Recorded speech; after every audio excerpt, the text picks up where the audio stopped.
चण्याची उसळ तुम्ही नेहमी बनवलीसुद्धा असेल आणि खाल्लीसुद्धा असेल, पण आज मी तुम्हाला ना चण्याची उसळ म्हणजे काळ्या चण्याची उसळ ना अगदी गावरान पद्धतीने म्हणजे एकदम सिंपल साध्या सोप्या पद्धतीने तुम्हाला मी ही चण्याची उसळ दाखवणे. इतकी टेस्टी खमंग अशी चण्याची उसळ लागते ना, खाता क्षणी भूक वाढते आणि तोंडाची चवसुद्धा वाढते. तर इकडे बघू शकता मी हे थोडेसे 250 ग्राम अंदाजे चणे ना असे शिजून घेते. नरम सॉफ्ट असे मिठाच्या पाण्यात थोडेसे असे शिजून घ्यायचे. बघू शकता छानपैकी शिजले गेलेले आहेत. हे असे चणे शिजून घ्यायचे आहेत. त्यानंतर ह्याच्यामध्ये आपल्याला काय काय वापरायचं इकडे बघू शकता. एक कांदा टमाटर, हे कांदा टमाटर चिरून घेतले, थोडी कोथिंबीर घेतली आणि 2-3 कढीपत्त्याचे पानं घेतले आणि मी एक वाटण नॉर्मली केलेलं आहे. त्याच्यामध्ये फक्त शेंगदाणे आणि लसूण म्हणजे शेंगदाणे थोडे भाजले आणि लसूण त्यासोबत थोडा भाजून मग असं चांगलं वाटण केलं. थोडंसं किंचित पाणी टाकून म्हणजे अजिबात ड्राय नाही ठेवायचा, थोडासा याच्यामध्ये ओलसरपणा हवा आहे. तर फक्त शेंगदाणे लसूणच वाटून घेतलेला आहे. तुम्ही हवं तर अद्रकसुद्धा इथे टाकू शकता. तर चला आता पुढची प्रोसेस बघूया. ते एका भांड्यामध्ये म्हणजे टोपामध्ये कढीपत्त्याची पानं थोड्याशा तेलामध्ये मी तडतडून देते. ही जी उसळ मी तुम्हाला दाखवते ना काळ्या चण्याची उसळ, ही खूपच सिंपल पद्धतीची दाखवते.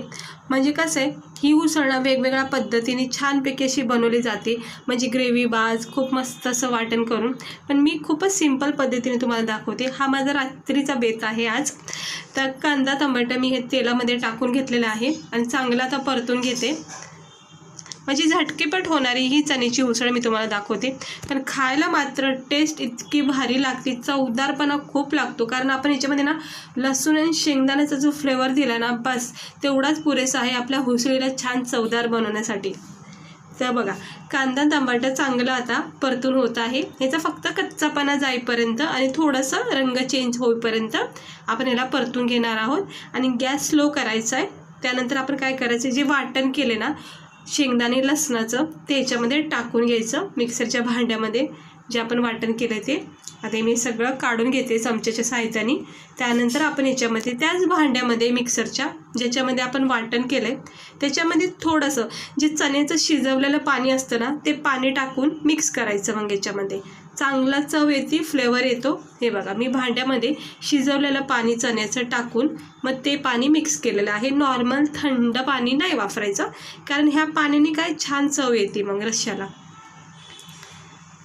आता हे असं मिक्स करून घ्यायचं. हे जे आपण शेंगदाण्याचं वाटण कांदा टमाटर हे जे घेतले परतून त्याच्यामध्ये हे मिक्स केलं की मग आपण ह्याच्यामध्ये आपले बेसिक मसाले टाकायचे. आता हिरव्या मिरचीचं नाही करते आपण, पण हिरव्या मिरचीचं सुद्धा हे अशी रसाभाजी बनली जाते. म्हणजे जिथे मी शेंगदाणे लसूण वाटून घेतलं आहे तिकडेच तुम्ही हिरव्या मिरच्या ॲड करून वाटून करून घ्यायचं आहे. बस याच्या व्यतिरिक्त काहीच असं जास्त प्रोसेस नाही आहे.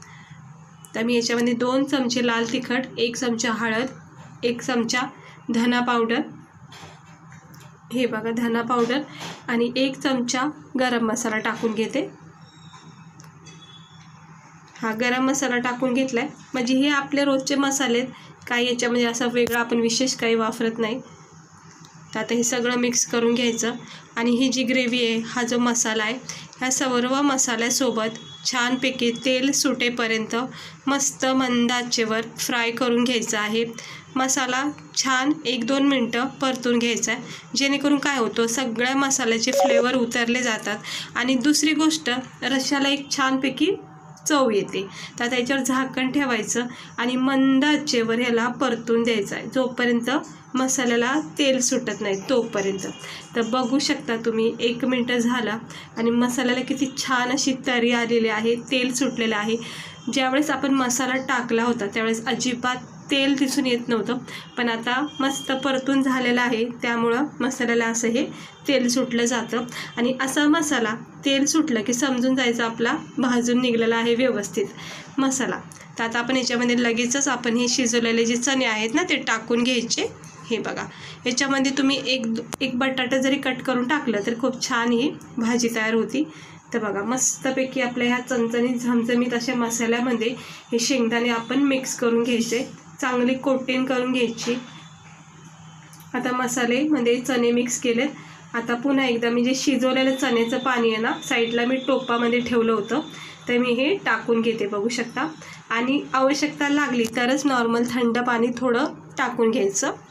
आता आपण चणे शिजून घेतल्यामुळं आता वेळ काही लागणार नाही आहे. थोडंसं 2-4 उकळ्या आल्या की लगेच गॅस बंद करायचा आहे. चवीनुसार इकडे मीठ टाकून घ्यायचं आहे आणि वरून थोडीशी कोथिंबीर टाकायची. तर आता हे मीठ जरा मिक्स करून घेते. हे बघा, तर मस्त रात्रीच्या जेवणाला तुम्ही हा बेत बनवू शकता. काळ्या चण्याची उसळ झणझणीत, चमचमीत आणि खूप सोप्या पद्धतीने लवकर होणारी ही रेसिपी आहे. उशीर झाला असेल किंवा घाई असेल तर मग अशा वेळेस ना ही भाजी नक्की ट्राय करा, ही उसळ ट्राय करा.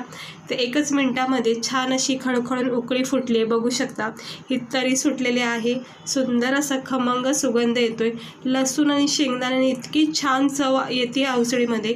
तुम्ही अशा प्रकारे सिंपल पद्धतीने ट्राय करून बघा उसळ.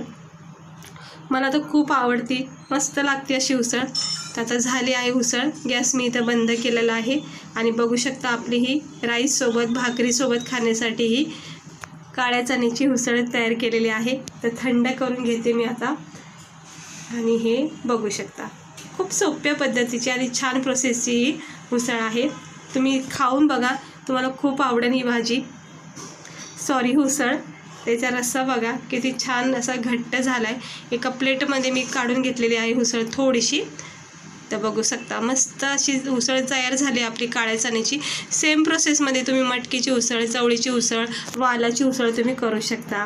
तर मस्त लागते उसळ. गरमागरम ज्वारीच्या भाकरी बनवायच्या, राईससोबत पण खूप भारी लागते उसळ, खूप भारी लागते. म्हणजे खाता क्षणी तुम्हाला आवडेल इतकी मस्त लागते. तर ट्राय नक्की करा आणि आवडला असेल तर लाईक करा, चॅनलला सबस्क्राईबर करा. तर बघू शकता आपली सिंपल पद्धतीने बनवलेली ही काळ्या चण्याची उसळ आवडली असेल तर लाईक करा. चला भेटते मी तुम्हाला पुढच्या व्हिडिओमध्ये.